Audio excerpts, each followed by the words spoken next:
나아만은 크고 존귀한 용사인데 그만 문둥병에 걸렸습니다. 모든 의사와 모든 약과 모든 용한 것들이 다 총동원되었지만 소용이 없었습니다. 이때 이스라엘에서 포로로 끌려온 어린 소녀 하나가 선지자 엘리사를 소개해 주었습니다. 그리고 나아만은 이 어린 소녀의 말처럼 엘리사를 방문하게 되었습니다. 나아만이 엘리사의 명령대로 요단강에 가서 몸을 7번 씻었을 때 깨끗하게 고침받았다는 것이 오늘 본문의 내용입니다. 오늘 저는 엘리사나 나아만을 조명하지 않고 이 본문에 나오는 어린 소녀의 믿음이 어떤 것인가 조명해 보려고 합니다. 살펴보면서 은혜를 나누도록 하겠습니다. 첫째, 이 어린 소녀는 믿음으로 환경을 극복했습니다. 본문 2절을 보면 전에 아람 사람이 떼를 지어 나가서 이스라엘 땅에서 어린 소녀 하나를 사로잡음에 그가 나아만의 아내에게 수종들더라. 이 고대의 도적대들은 이 남의 땅이나 남의 집에 침범해서 보물을 약탈할 뿐만 아니라 종으로 삼을 사람을 포로로 잡아가는 일이 성행하였습니다. 본문에 등장하는 이 어린 소녀도 아람이 이스라엘을 쳐들어가서 그렇게 포로로 끌려와 종이 된 것입니다. 어린 나이에 포로로 끌려온 이 소녀를 생각하면 너무나 불쌍합니다. 앞길이 창창한데, 앞길이 구말린데, 부모와 생리별을 하고 친구와 생리별을 하고 이제 행복이 다 망가뜨려졌습니다. 그럼에도 불구하고 앞이 캄캄하고 살만한 그러한 환경이 못 되고 질식할 만한 그러한 환경 속에서 이 소녀는 꿋꿋하게 그 삶을 극복하고 이겨냈습니다. 보통 사람 같으면 살아갈 용기도 없고 살아갈 소망도 없고 그런 상황인데도 불구하고 이 어린 소녀는 침착하고 야무지게 잘 적응하고 악조건을 잘 극복하며 이겨냈습니다. 또 모든 것을 참고 열심히 일했습니다. 이 아람 나라의 이 어린 소녀는 먼지나 지푸라기처럼 아주 작고 초라한 존재입니다. 누구 하나도 이 소녀의 괴로움에 동감해 주거나 이 소녀의 아픔을 배려해 주는 사람은 아무도 없었습니다. 옆에 자기를 사랑해 주는 부모도 없었고 옆에 자기를 이해해 주는 따뜻한 말 한마디 해줄 만한 친구도 없었습니다. 어린 소녀 혼자 아파하고 어린 소녀 혼자 울어야 했습니다. 하늘이 무너지고 땅이 꺼지는 듯한 외로움과 아픔을 혼자서 견뎌야 됐습니다. 그러나 하나님께서 이 어린 소녀와 함께 해주셨습니다. 어린 소녀는 하나님을 믿고 하나님을 의지했습니다. 그리고 고통과 외로움과 아픔보다 더 큰 하나님을 믿었습니다. 하나님을 바라볼 때 모든 것을 견딜 수 있었고 하나님을 의지할 때 꿋꿋하게 살 수 있는 소망과 용기가 생겼습니다. 하나님이 이 소녀에게 지혜와 능력을 주셨습니다. 그리고 하나님께서 위로해 주시고 하나님께서 소망을 주시고 하나님께서 용기를 주셨습니다. 그래서 살 수 있었습니다. 하나님이 주시는 능력은 사람이 알 수도 없고 그 능력을 사람이 방해할 수도 없습니다. 우리가 하나님으로부터 이런 능력과 이런 권능을 받아야 됩니다. 1858년에 뉴욕의 어느 가정에서 한 아이가 태어났습니다. 그 아이는 어려서부터 소아마비에 걸려서 다리를 절었습니다. 또 시력이 아주 극도로 나빴습니다. 그리고 게다가 천식까지 앓고 있어서 자기 눈앞에 있는 촛불을 이렇게 불어서 끌만한 힘이 없었습니다. 그런 호흡곤란으로 고생을 하고 있었습니다. 가까스로 1년, 2년, 3년 이렇게 생명을 연장해서 11살 되던 해에 아버지께서 이 아이에게 이런 말을 해주었습니다. 아들아, 네가 가진 장애는 장애가 아니란다.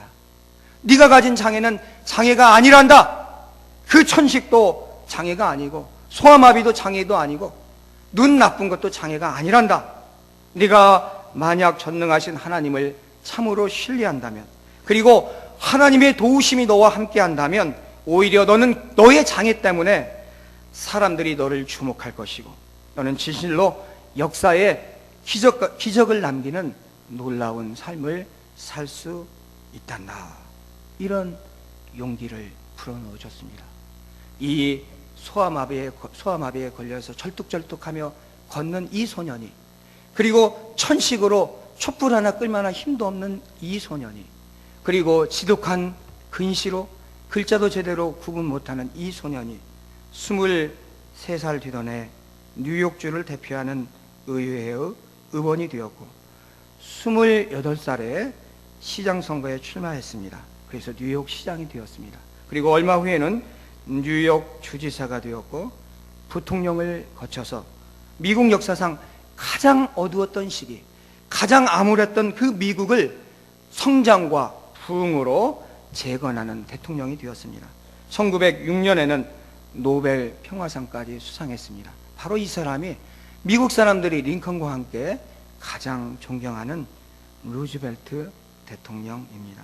하나님을 믿는 사람, 하나님을 바라보는 사람, 하나님을 의지하는 사람은 어떠한 고통과 어떠한 괴로움도, 그리고 외로움도 이겨낼 수 있는 것입니다. 어려운 환경도 극복할 수 있습니다. 믿음이 이기게 해주기 때문에 그런 것입니다.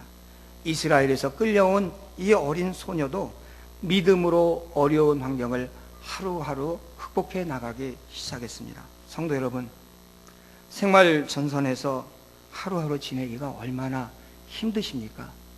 명예퇴직 당하지는 않을까? 조기 퇴직 당하지는 않을까? 또 내 사업장이, 내 일터가 혹여라도 잘 안 돼서 쪼그라들고 망하게 되면 어쩔까? 노심초사하실 것입니다. 또 요즘은 청년 실업자가 무려 200만 명이 됩니다. 그래서 내 자녀가 대학을 졸업했는데 취업을 하지 못해서 날마다 눈물로 한숨으로 지내는 그런 우리 성도님들도 많이 계십니다. 얼마나 답답하십니까? 얼마나 하루하루가 힘이 드십니까?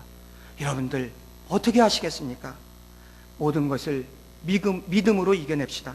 믿음으로 아픔도 이겨내고, 믿음으로 외로움도 이겨내고, 믿음으로 답답함도 이겨냅시다. 믿음으로 모든 어려운 환경을 이겨냅시다. 하나님을 믿는 믿음으로 오늘의 어려운 환경을 극복하는 성도들 되시기를 간절히 바랍니다. 두 번째로 이 어린 소녀는 믿음으로 미움을 극복했습니다. 본문 3절을 보면 그의 여주인에게 이르되 우리 주인이 사마리아에 계신 선지자 앞에 계셨으면 좋겠나이다. 그가 그 나병을 고치리이다. 이렇게 말씀하고 있습니다. 이 어린 소녀는 자신의 인생을 망쳐놓고 자기의 행복을 다 깨트려버린 나아만을 불쌍히 여겼습니다.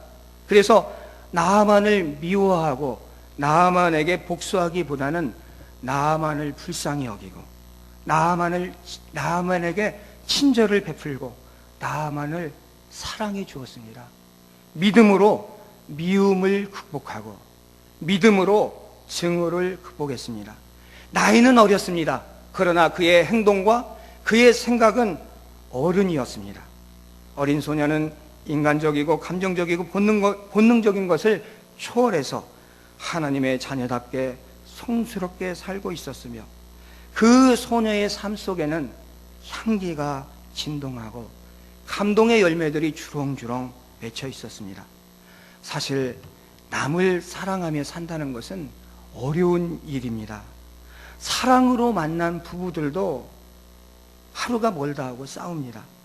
피를 나눈 형제 자매들도 서로 사랑하기가 어렵습니다. 하물며 자기를 포로로 끌어와서 자기 인생을 망가뜨리고 자기 행복을 깨트려 버린, 그리고 그래서 자기를 식모로 또 여종으로 이용하는 원수의 나라, 그리고 그 사람 나아만, 그 사람을 사랑한다는 것은 불가능한 일입니다. 100번 1000번 저주하고 망하기를 기도했었을 것입니다.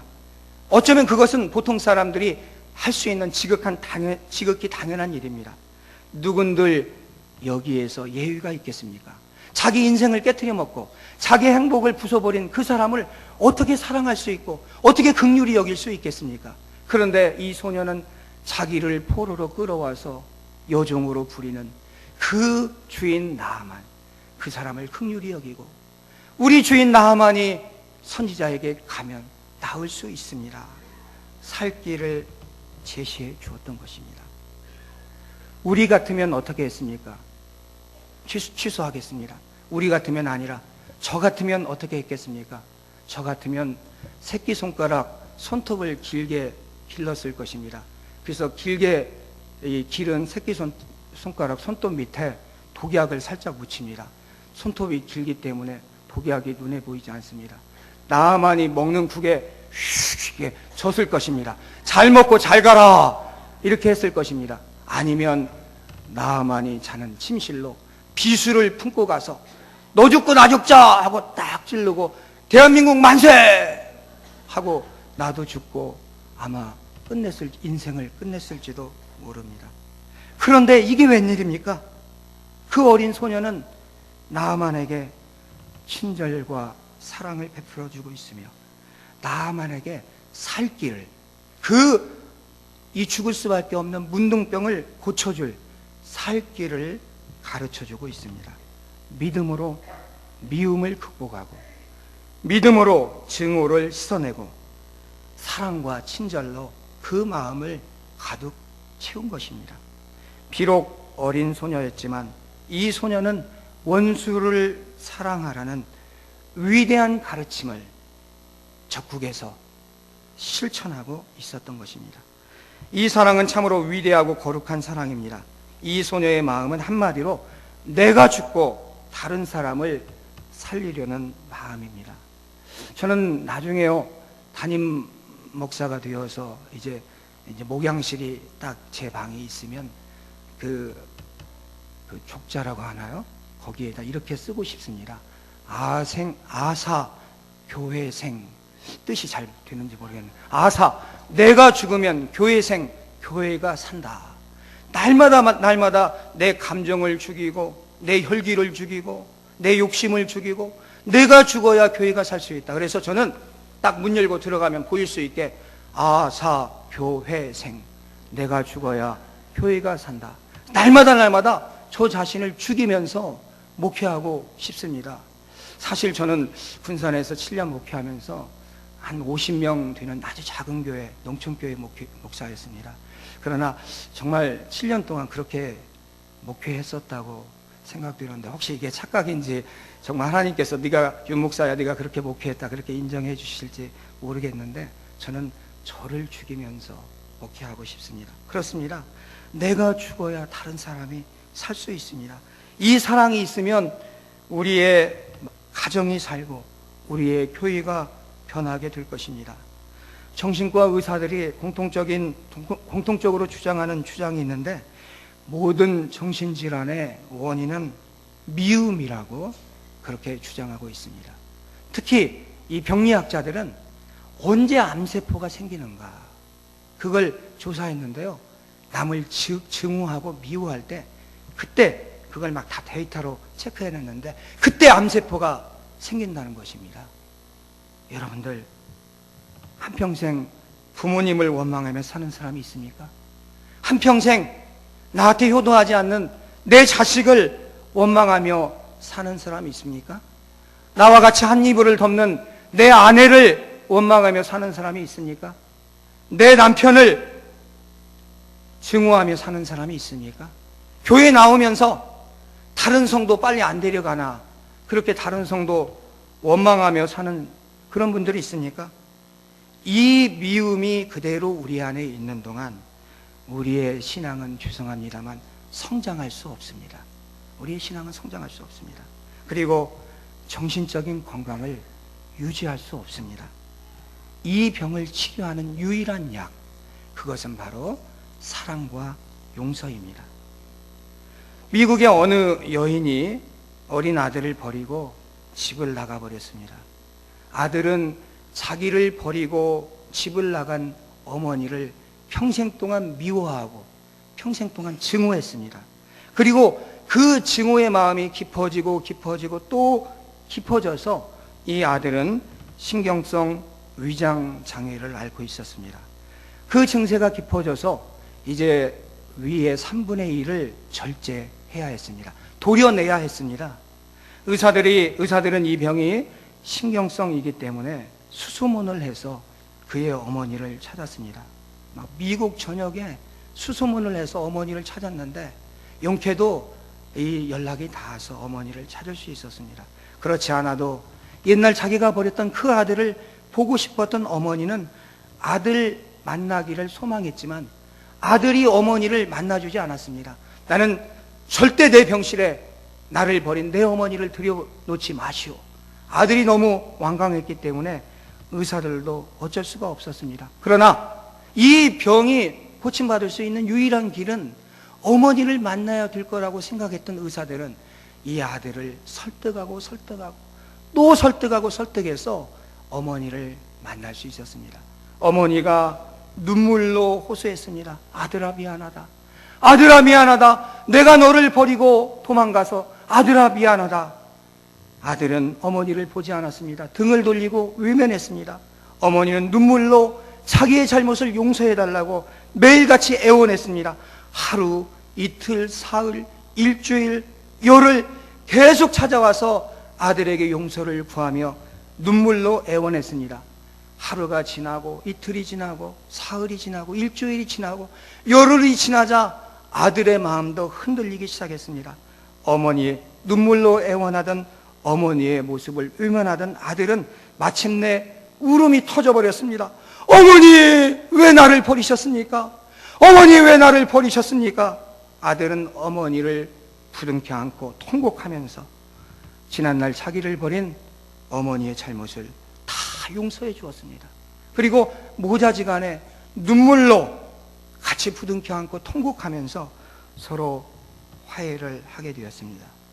그러자 마음에 있던, 가슴 속에 있던 그 증오와 미움의 덩어리가 녹아내리고 신기하게도 위장의 3분의 1을 잘라내야 되는데 그 신경 속 위장병이 눈물과 함께 용서와 함께 화해와 함께 씻은 듯이 낫게 되었습니다.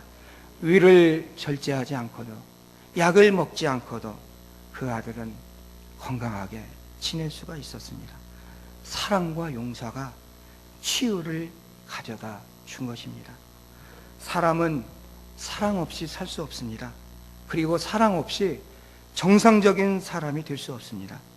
사랑이 없으면 불행해지고 사랑이 없으면 진정한 자유를 누릴 수가 없습니다. 그래서 우리는 미움의 감옥에서 벗어나서 사랑의 세계에서 살아야 합니다. 여러분, 미워하는 사람이 있습니까?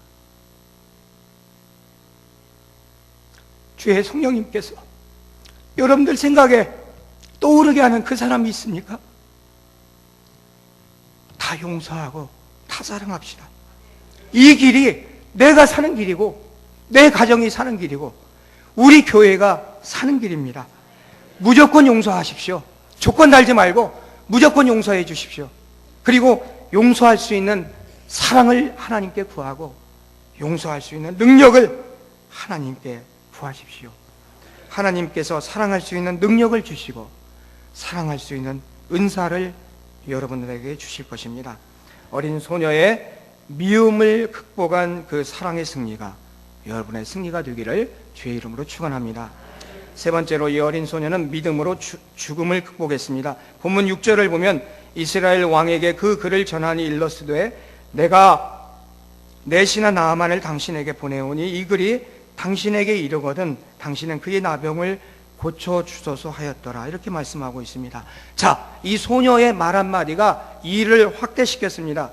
이스라엘 선지자에게 가면 나아만 장군의 문둥병이 나을 것입니다. 이 말 한마디가 나아만에게서 아람의 왕에게 전해졌고 아람의 왕에게서 이스라엘 왕에게 이 말이 전해졌습니다. 그래서 이제 이 이스라엘 왕이 그 말을 듣게 되었습니다. 이제는 한 소녀의 말이 국제적인 문제가 되었습니다. 만일 나아만의 문둥병이 고쳐지지 못하면 이스라엘과 아람 사이에 전쟁이 일어날 상황이 되었습니다. 그리고 만약에 이 나아만의 문둥병이 고쳐지지 못한다면, 치유되지 못한다면 이 어린 소녀의 생명은 그날로 끝이 나는 상황이 되었습니다. 한마디로 이 소녀는 죽으면 죽으리라 라는 비상한 순교자적인 각오로 말한 것입니다. 나만을 살리기 위해서 내가 죽어도 좋다는 그런 믿음으로 말한 것입니다. 죽음을 두려워하지 않았던 소녀의 귀한 믿음이었습니다. 어찌 이 믿음을 작다고 할 수 있겠습니까? 이 어린 소녀는 하나님을 전했고 엘리사 선지자를 알리기 위해서 죽음을 기꺼이 각오했습니다. 다시 말하면 이 어린 소녀는 구원받은 확신이 있었기 때문에, 이 지상 너머에 영원한 천국에 대한 믿음이 있었기 때문에 죽음을 각오했던 것입니다. 죽음도 두렵지 않은 크고 놀라운 믿음을 소유한 이 어린 소녀의 믿음은 그 무엇도, 그 누구도 방해할 수 없었습니다. 나이는 어렸지만, 체격은 작았지만 이 소녀의 믿음은 장군의 믿음이었고 왕의 믿음이었던 것입니다. 로마에는 카타콤이라는 것이 있습니다. 초대교회 성도들이 예수 믿는다는 그 이유 하나만으로 박해를 받았을 때 컴컴한 지하 동굴 카타콤에 들어가서 하나님께 예배를 드렸습니다. 이 지상의 행복을 다 포기하고 하나님께 지하 동굴로 들어가서 하나님께 예배 드렸습니다. 예배를 드리다가 발각되면 그날로 처형되었습니다. 한마디로 예배는 곧 생명하고 똑같은 상황이었습니다. 예배 드리다가 걸리면, 예배 드리다 발각되면 처형되었기 때문에 곧 생명을 걸고 드리는 예배였습니다. 그렇기 때문에 예배 드리는 순간순간이 감격스러웠고 예배 드리는 순간순간이 감사했습니다. 그리고 그들은 어둠을 뚫고 저 찬란한 천국을 바라보았던 것입니다. 죽음이 없는, 죽음 너머에 있는 영원한 나라를 바라보았기 때문에 죽음을 각오하고 지하 카타콤에서 하나님께 예배할 수 있었던 것입니다. 한 페르시아 왕이 학자들을 불렀습니다. 돈을 주고 막대한 연구비를 주면서 인생이 무엇인가 알아오라고 했습니다. 그래서 인생이 무엇인가 연구해서 술에 가득하게 책을 싣고 왔습니다. 이것이 인생입니다. 그러니까 왕이 화가 나서 이 책을 내가 언제 다 읽겠느냐, 인생이 무엇인가 한 줄로 줄여와라, 그렇게 또 명령을 내렸습니다. 학자들이 머리를 쓰다말고 연구해서 한 줄로 인생을 정의했는데, 인생이란 태어나서 죽는 것이 인생입니다. 인생이란 태어나서 죽는 것이 인생입니다. 그러나 우리 하나님을 믿는 우리 성도에게는 죽음 너머에 또 다른 천국이 있고 영생이 있습니다.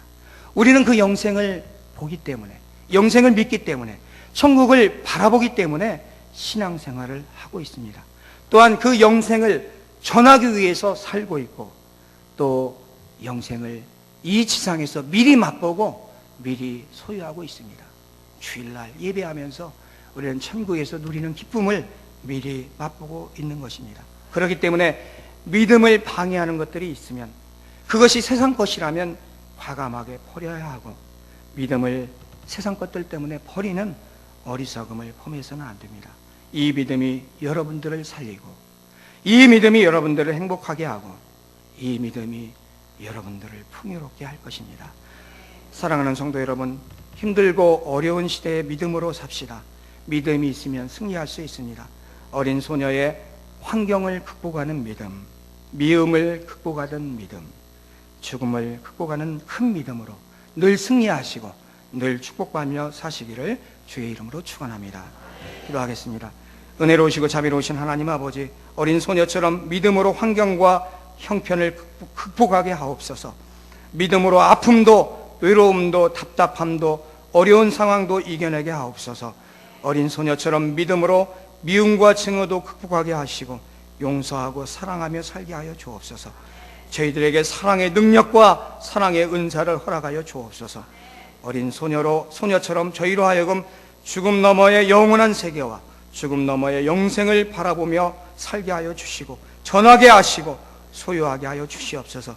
금년 한 해 믿음으로 승리하게 해 주시고 믿음으로 모든 것을 극복하게 하여 주시고 믿음으로 축복받는 성도들 될 수 있도록 이 시간 하늘의 문을 열어주시고 마음껏 축복하여 주옵소서. 감사드리며 예수님의 이름으로 간절히 기도하옵나이다. 아멘.